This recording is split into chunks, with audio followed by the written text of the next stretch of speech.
So hi guys, kakagising ko lang at nagsaswimming na sila. It's already 3 p.m. and sobrang kulimlim dito kaya magsuswimming tayo. Wow! Alam nila na hindi talaga kami mahilig sa beach pero pagka naman ganito kakulimlim kasi ang ganda-ganda ng dagat, why not, diba? Yes! Isa pakita ko sa inyo yung dagat, papakita ko sa inyo gano'ng ganda.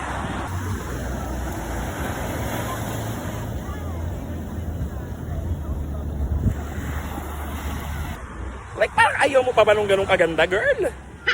Si kuya nagsusurf oh.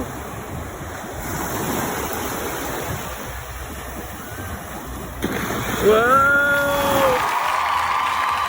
Taas ng mga alon dito, kabakla! Pili ko tototohanin ni kuya magsha-shargo talaga to. Ay! Shargo to, ramdam ko na. Ganda dito eh. Ayan na siya. Ano ba? Kuya, ay, mahina yung wave.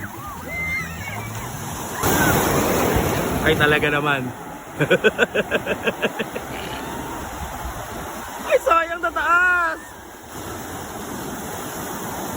Ayan na, gusto.